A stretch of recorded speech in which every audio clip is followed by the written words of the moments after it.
Once upon a time, in a cozy little house, lived a man and a woman who were expecting their first child.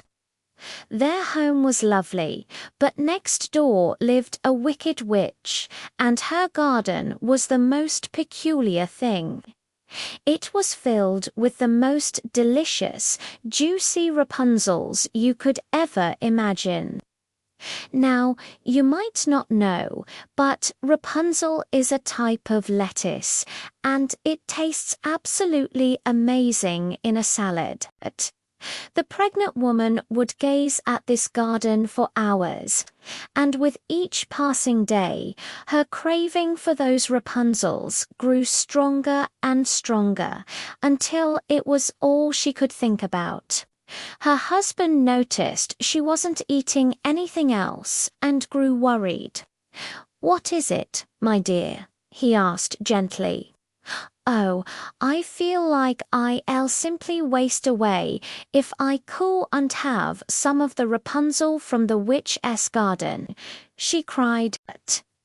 The man loved his wife more than anything, so the very next day he decided to sneak into the garden and pick some for her. He was terrified of the witch, but seeing his wife's happiness made it all worth it. So he went back again and again and again. Then, one fateful day, as he was gathering the greens, a terrifying voice boomed behind him. "What are you doing in my garden?" It was the witch. She looked even more terrifyingly mean up close. "Oh, excuse me," the man stammered, his heart pounding. "I just wanted to pick some Rapunzels for my wife. I know I shouldn't, but she's pregnant and she's craving them so badly. I am terribly, terribly sorry."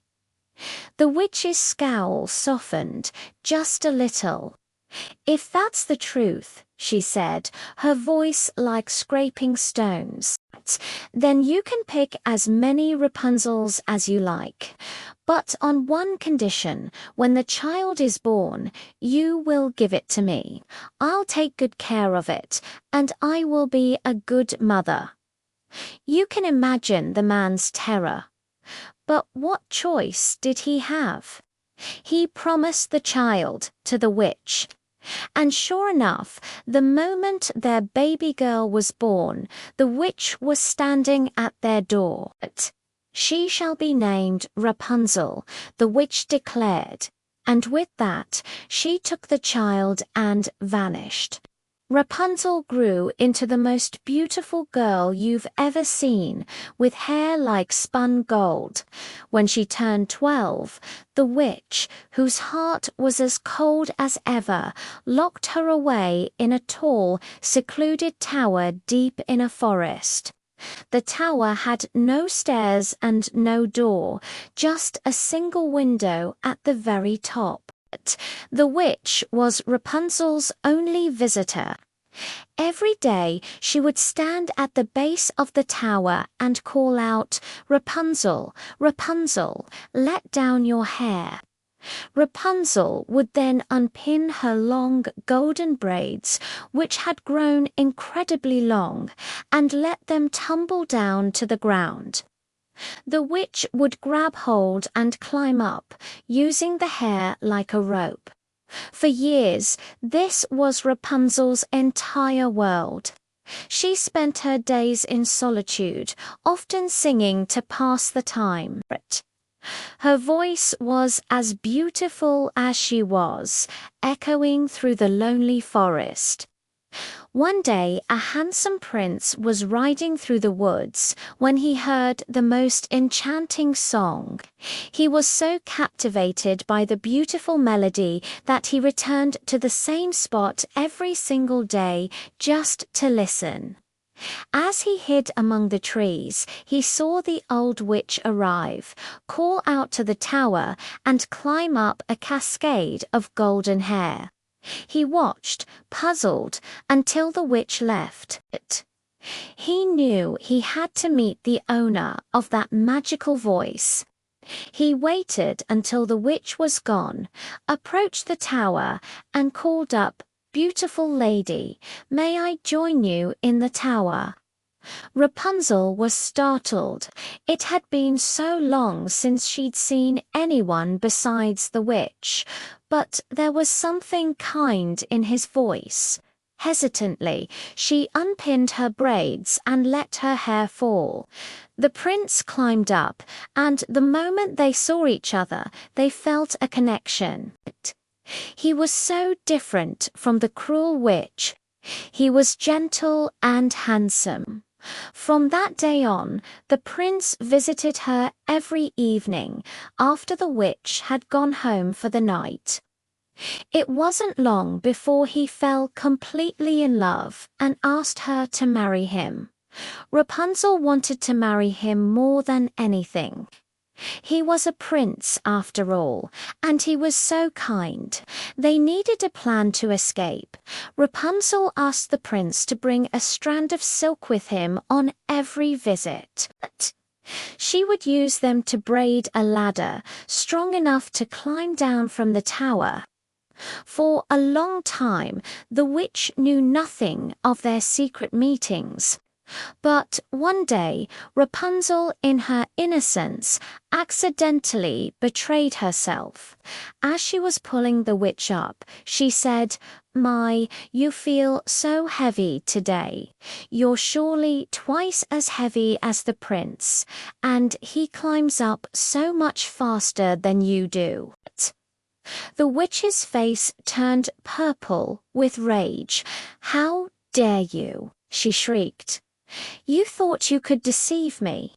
In a fit of fury, she grabbed a pair of scissors. Snip, snap.